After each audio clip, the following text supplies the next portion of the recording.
Hi guys, my name is Chandrasekhar Barola and these are sessions for information system audit. So my number is 9899123008 in case of any feedback or in case you need any help in and around Delhi, you can contact me in this particular number. तो हम the physical access controls हमने पढ़ लिया था, securing physical access controls. अब हम पढ़ेंगे environmental access controls. Environmental access controls भी physical access controls की तरह है, मतलब दोनों को क्लब किया जा सकता है बेसिकली, लेकिन हमारी स्टडी में अलग अलग दिया हुआ है. फिजिकल एक्सेस कंट्रोल अलग दिया हुआ है, इन्वायरमेंटल एक्सेस कंट्रोल अलग दिया है. तो इन्वायरमेंटल एक्सेस कंट्रोल क्या होता है कि इन्वायरमेंट को हम बचाते हैं. किससे बताते हैं? अगर कोई लाइटनिंग हो गई, कोई फायर हो गई, कोई वॉल्केनो आ गया, कोई सुनामी आ गई, कोई फ्लड आ गया, कोई अर्थक्वेक आ गया, या आपका कुछ ऐसा हो गया कि जिससे मैन मेड, ये तो नेचुरल डिज़ास्टर्स हो गए, मैन मेड डिज़ास्टर्स हो गए. जैसे कभी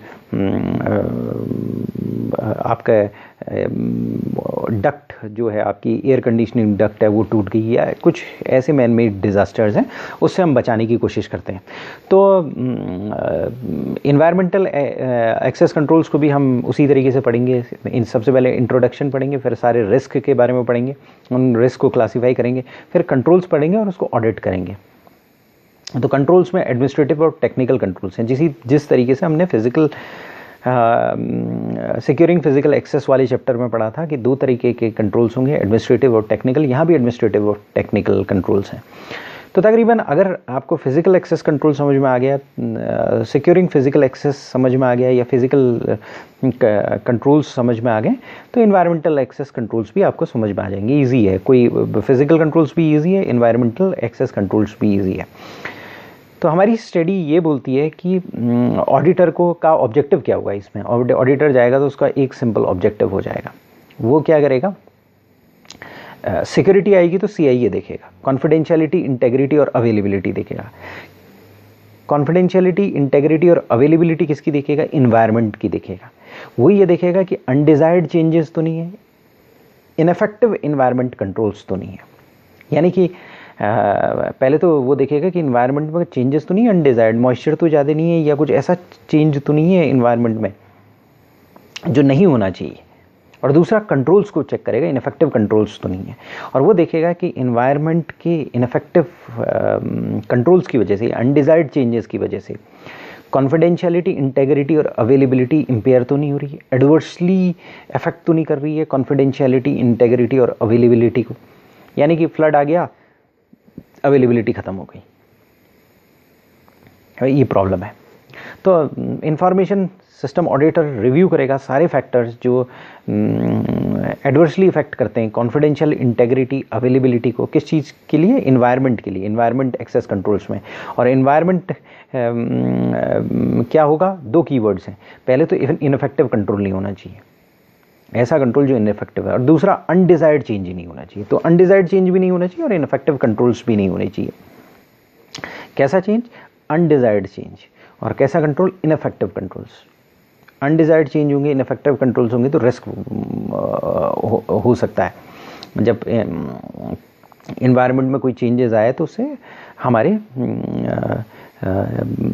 कोई इन्वायरमेंटल थ्रेट्स आए किसी इंफॉर्मेशन एसेट्स को, कि यानी कि बेसिकली क्या है कि इन्वायरमेंटल थ्रेट्स किसी फैसिलिटी को या सपोर्टिंग इंफ्रास्ट्रक्चर को आ रही है. मालूम पड़ा कोई इंफ्रास्ट्रक्चर है जिसमें जो भी इंफ्रास्ट्रक्चर हमारे पास है, जिस इंफ्रास्ट्रक्चर में कंप्यूटिंग इक्विपमेंट है, मीडिया हैं, लोग हैं और बाकी सारी चीज़ें, कंप्यूटर रिसोर्सेज हैं, तो उस पर वो थ्रेट्स नहीं आना चाहिए. तो इंफॉर्मेशन सिस्टम ऑडिटर को रिव्यू करने चाहिए सारे फैक्टर्स जो कॉन्फिडेंशियलिटी, इंटेग्रिटी और अवेलेबिलिटी को इम्पेयर करते हैं. यानी सिक्योरिटी जो है यहीं पर आके ख़त्म हो जाती, कॉन्फिडेंशियलिटी, इंटेग्रिटी और अवेलेबिलिटी.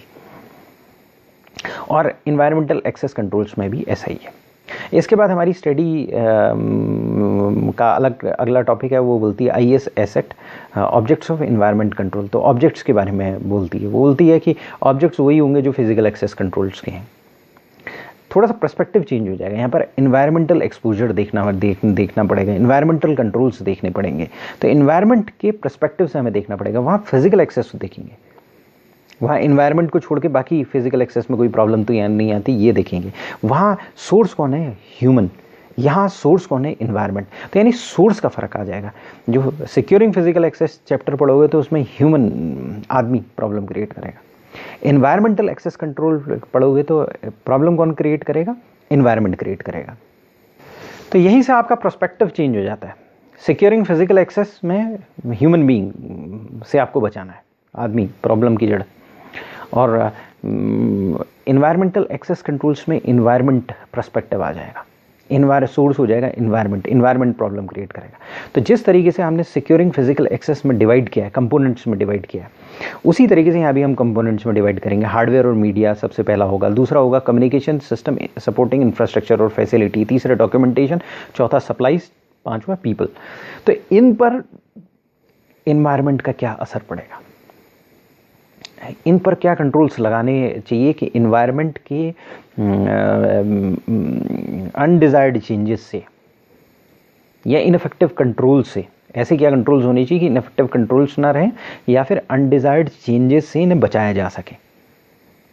तो कंपोनेंट्स वही हैं जो सिक्योरिंग फिजिकल एक्सेस में, वहाँ पर भी हार्डवेयर और मीडिया था, ये यहाँ पर भी हार्डवेयर और मीडिया है। यहाँ पर वो इंफ्रास्ट्रक्चर या फैसिलिटी है जो जिस इंफॉर्मेशन की, वो इंफ्रास्ट्रक्चर इंफॉर्मेशन सिस्टम की इंफ्रास्ट्रक्चर और फैसिलिटी है, मतलब यानी कि इंफॉर्मेशन सिस्टम रिसोर्स जिस इंफ्रास्ट्रक्चर और फैसिलिटी में हाउस कर रखा है, वहाँ भी थी, यहाँ भी है। वहाँ पर फिजिकल प्रोमाइसेस जैसे हमने बात की थी, computer room, cabins, server rooms, data centre, printer room, remote facility, storage area, वहाँ पर भी थे, यहाँ पर भी थे। कम्युनिकेशन क्लोजेट्स वहाँ पर भी थे, यहाँ पर भी थे। केबलिंग डक्ट्स वहाँ भी थे, यहाँ भी थे। पावर सोर्सेज वहाँ भी थे, यहाँ भी थे। हीट वेंटिलेशन, एयर कंडीशनिंग जिसे HVAC बोलते हैं, heating ventilation air conditioning, HVAC solutions बोलते हैं उसे। तो वो वहाँ भी था, यहाँ भी था। डॉक्यूमेंटेशन, सप्लाईज, पीपल वहाँ भी था, यहाँ भी था। लेकिन यहाँ पर डैमेज आ रही है इन्वायरमेंट से, अनडिज़ायरेबल चेंजेस इन इन्वायरमेंट से, वहाँ पर लोगों से, physical access, securing physical access में। तो इन्वायरमेंटल थ्रेट्स एंड एक्सपोजर कौन से हो सकते हैं? Environmental threats and exposure natural हो सकते हैं, मैन मेड हो सकते हैं। मतलब ब्रॉडली दो तरीके हो सकते हैं, नेचर की वजह से हो सकता है और मैन मेड की वजह से इन्वायरमेंट में कोई प्रॉब्लम आ सकती है। एयर कंडीशनिंग चल रही है, वो ख़राब हो गई किसी आदमी की वजह से, ह्यूमन एक्शन की वजह से कोई स्ट्रक्चरल डैमेज आ गया, जैसे एयर कंडीशनिंग में प्रॉब्लम आ गई, तो वो इन्वायरमेंट को ही ख़राब किया, ह्यूमन बीइंग ने ख़राब किया। लेकिन किसको ख़राब किया? इन्वायरमेंट को ख़राब किया। तो यहाँ सोर्स क्या है? इन्वायरमेंट है। बेसिक सोर्स ह्यूमन हुआ मैन मेड में, लेकिन फाइनली किसको ख़राब किया? इन्वायरमेंट को ख़राब किया। तो इम्पैक्ट इन्वायरमेंट में यहाँ पर पड़ रहा है। तो यानी कि दो तरीके से इन्वायरमेंट को ख़राब में प्रॉब्लम्स आ सकती हैं, अनडिज़ायरेबल चेंजेस आ सकते हैं। एक नेचुरल हो सकता है, एक मैन मेड हो सकता है। तो अनडिज़ायरेबल चेंजेस अनइंटेंशनल हो सकते हैं, इंटेंशनल हो सकते हैं। और इंटेंशनल या अनइंटेंशनल जो भी हैं, वो क्या करेंगे? कंप्यूटिंग रिसोर्स के फंक्शन को या डैमेज करेंगे या CIA को थ्रेट देंगे, कॉन्फिडेंशियलिटी, इंटेग्रिटी और अवेलेबिलिटी को थ्रेट देंगे, जिससे कि हो सकता है कि कंप्यूटिंग फैसिलिटी का पार्शियल लॉस हो जाए या फुल लॉस हो जाए, या इंटेग्रिटी उसकी एक्सपोज हो जाए, इक्विपमेंट में कोई प्रॉब्लम आ जाए, डॉक्यूमेंटेशन में प्रॉब्लम आ जाए, सप्लाईज में लॉस और डैमेज हो जाए, और सबसे इम्पॉर्टेंट है डेटा और इन्फॉर्मेशन में प्रॉब्लम आ जाए। उससे भी ज़्यादा इम्पॉर्टेंट है पीपल में प्रॉब्लम आ जाए, रिसोर्स में। फ्लड आया, सुनामी आई, जैसे वो था हमारा जापान में सुनामी आई, फुकुशिमा न्यूक्लियर पावर रिएक्टर था वहाँ पर, और उसने न्यूक्लियर पावर रिएक्टर में प्रॉब्लम क्रिएट कर दी। वो न्यूक्लियर पावर रिएक्टर नहीं चल पाएगा उससे।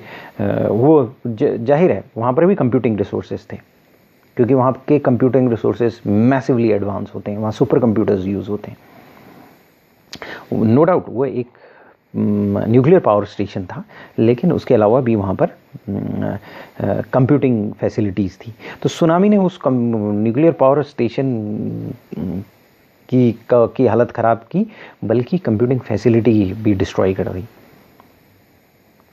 तो मतलब वहाँ पर ह्यूमन बीइंग का भी लॉस हुआ, जो रेडिएशन आई, ये आए, सुनामी में लोग बह गए, ये सारी चीज़ें हुई। तो इन्वायरमेंटल थ्रेट्स और एक्सपोजर हो सकते हैं, कैसे हो सकते हैं? नेचुरल हो सकते हैं, मैन मेड हो सकते हैं। तो नेचुरल कॉजेज़ जो हैं वो भी अवेलेबिलिटी, इंटेग्रिटी और कॉन्फिडेंशियलिटी की प्रॉब्लम क्रिएट कर सकते हैं। और मैनमेड भी कर सकते हैं। अब एग्जांपल्स क्या हैं नेचुरल थ्रेट्स के? हमारी स्टडी में कुछ एग्जांपल्स दिए हैं, जैसे नेचुरल डिजास्टर्स हो गए, अर्थक्वेक हो गया, फ्लड हो गया, वॉल्केनोज हो गया, हरिकेन्स आ गए, टोर्नेडोज आ गए, मतलब तूफान वगैरह आ गया, और या फिर ऐसा है सुनामीज आ गई, एक्सट्रीम वेरिएशन इन टेम्परेचर आ गया, बहुत कूल टेम्परेचर हो गया या हॉट हो गया, बर्फ़ गिर गई, बर्फ़बारी हो गई ज़रूरत से ज़्यादा, सनलाइट एक्स्ट्रा आ गई, स्टैटिक इलेक्ट्रिसिटी आ गई, ह्यूमिडिटी बढ़ गई, वेपर बढ़ गया, स्मोक बढ़ गया, सस्पेंडेड पार्टिकल्स बढ़ गए, तो कई बार वो भी प्रॉब्लम करते हैं। ह्यूमिडिटी प्रॉब्लम क्रिएट कर सकती है। कई बार क्या होता है कि इंसेक्ट और ऑर्गेनिज्म जैसे चूहे आ गए, टर्माइट्स, फंजाई, ये सारी चीज़ें हैं, उन्होंने दीमक ने चाटना स्टार्ट कर दिया। स्ट्रक्चरल डैमेजेस हो सकते हैं किसी डिज़ास्टर की वजह से। ऐसा डिज़ास्टर आया कि स्ट्रक्चर ही डैमेज हो गया, सुनामी आई, उसने स्ट्रक्चर को डैमेज कर दिया। तो ये नेचुरल इन्वायरमेंटल थ्रेट्स और एक्सपोजर है। इसके अलावा मैन मेड होते हैं। मैन मेड क्या होते हैं? इन्वायरमेंट को प्रॉब्लम क्रिएट करेगा, लेकिन ह्यूमन इंड्यूस्ड होगा, इंटेंशनल हो सकता है, अनइंटेंशनल हो सकता है। जैसे आग लग गई आदमी की नेग्लिजेंस की वजह से, कोई लड़ाई होगी, वॉर होगी, बॉम्ब हो गया, मिसाइल गिर गई, इसके होने के चांसेस बहुत कम है, लेकिन ह्यूमन इंड्यूस्ड है, वो एक एग्जांपल है।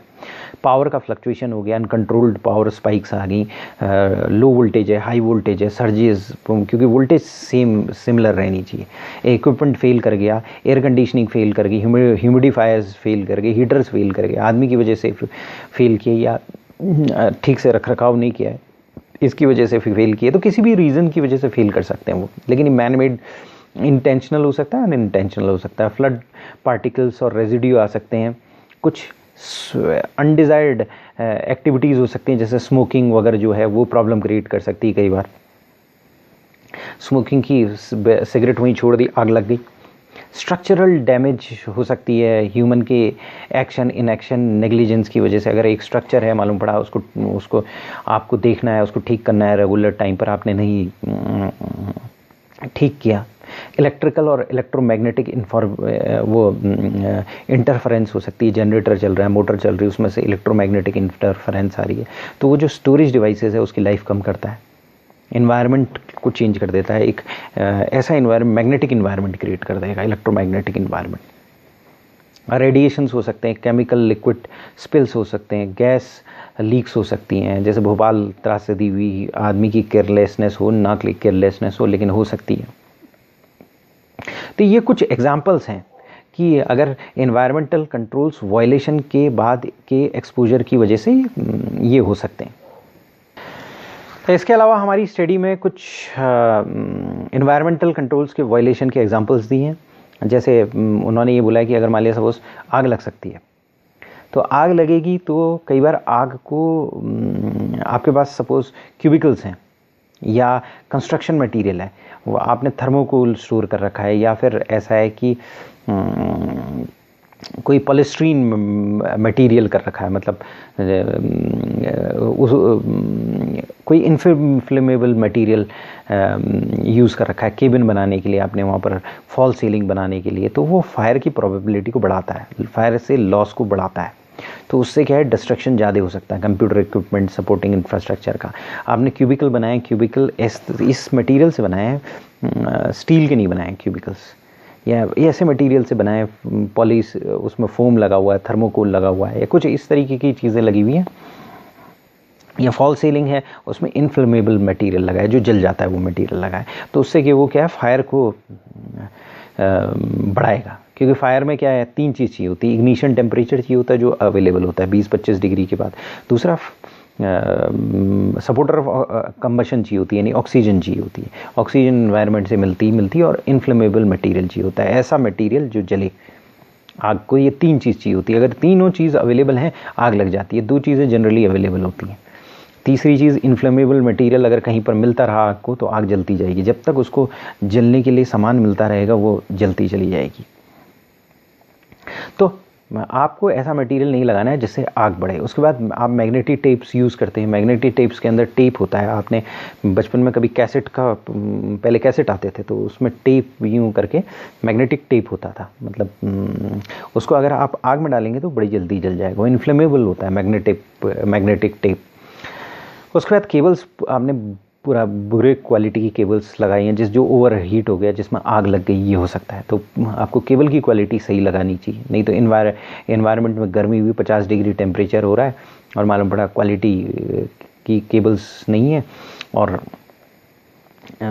ओवर हीट कर गया, आग लग गई। लाइटनिंग हो सकती है, लाइटनिंग की वजह से कम्युनिकेशन डिवाइसेस, अगर अर्थिंग वगैरह ठीक तरीके से नहीं, ग्राउंडिंग या अर्थिंग ठीक तरीके से नहीं है, तो कंप्यूटिंग इक्विपमेंट में प्रॉब्लम आ सकती है।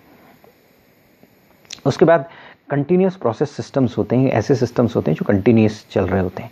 तो उसमें क्या होता है कि इंटरनल कंपोनेंट में डैमेज आ जाता है अगर ह्यूमिडिटी हो, कांस्टेंट ह्यूमिडिटी हो अगर सिस्टम में, एयर कंडीशनिंग ठीक तरीके से काम नहीं कर रहा हो, सही टेम्परेचर नहीं दे रहा हो, तो वो इंटरनल कंपोनेंट डैमेज कर सकते हैं। जैसे सर्वर लगा होता है, सर्वर में बड़ी गर्मी होती है, सर्वर रूम में, वहाँ पर एसी चलना बहुत मस्ट होता है, क्योंकि अगर एसी नहीं चलेगा तो वो चिप्स जो हैं वो जल सकती हैं, फ्यूज़ हो सकती हैं। कभी आपने कभी देखा होगा कि लैपटॉप में कभी कभी चलते चलते नीचे फ़ैन चलने लगता है, लैपटॉप का आवाज़ आने लगती है, तो वो क्या करता है, एक्सेस हीट को हटाने की कोशिश करता है। कई बार क्या होता है कि आप लैपटॉप में बैठे हैं या किसी में बैठे हैं, तो आप पानी पी रहे हैं या कोई पेप्सी कोक पी रहे हैं, तो वो गिर गया आपके कंप्यूटिंग डिवाइसेस में, ये कीबोर्ड्स वगैरह में फूड पार्टिकल्स जो हैं वो गिरे और उससे चूहे वगैरह आ गए, उन्होंने केबलिंग काट ली, केमिकल या लिक्विड स्पिल्स हो गए हैं आसपास कहीं पर, जिसकी वजह से इंफॉर्मेशन प्रोसेसिंग फैसिलिटी में कोई डैमेज आ गया। उसके अलावा सडनली पावर स्पाइक हो गई, फ्लक्चुएशन, लोअर फ्लक्चुएशन आ गई, इलेक्ट्रोमैग्नेटिक रेडिएशंस आ गए, वाटर लीकेज हो गई जिसकी वजह से शॉर्ट सर्किट्स हो गए, और टेप में कई बार फंगस फॉर्म हो जाता है और वो टेप या डिस्क को अनरीडेबल बना देता है। तो ये इन्वायरमेंटल थ्रेट्स एंड एक्सपोजर्स हैं, एक नेचुरल है, मैन मेड है, और हमें क्या करना है, इसके कंट्रोल्स पढ़ने। कौन से कंट्रोल्स होंगे, एडमिनिस्ट्रेटिव और टेक्निकल कंट्रोल्स। पहले भी इसके एडमिनिस्ट्रेटिव और टेक्निकल कंट्रोल्स पढ़े थे, यहाँ पर भी एडमिनिस्ट्रेटिव और टेक्निकल कंट्रोल्स पढ़े, और फिर उसके बाद क्या करना है, उसके बाद हमें ऑडिट करना है। तो बेसिकली हमें यह इन्वायरमेंट जो सिक्योरिंग फिजिकल एक्सेस में जो सोर्स था वो ह्यूमन बीइंग था। यहाँ पर इन्वायरमेंट में अनडिज़ायरेबल चेंजेस हैं, वो किसी भी वजह से हो सकते हैं, नेचुरल हो गया, मैनमेड हो गया। मैनमेड होगा तो अल्टीमेट सोर्स तो ह्यूमन बीइंग होगा, एक्सीडेंटल और अनएक्सीडेंटल, लेकिन बेसिकली वो इन्वायरमेंट को चेंज कर रहा है, अनडिज़ायरेबल चेंजेस लेकर आ रहा है इन्वायरमेंट में। तो वहाँ से थ्रेट्स एंड एक्सपोजर क्रिएट हो रहे हैं, और उन थ्रेट्स एंड एक्सपोजर को हमें कंट्रोल करना है, एडमिनिस्ट्रेटिव या लॉजिकल कंट्रोल लगा के, और उसके बाद उसका ऑडिट करना है। थैंक्स।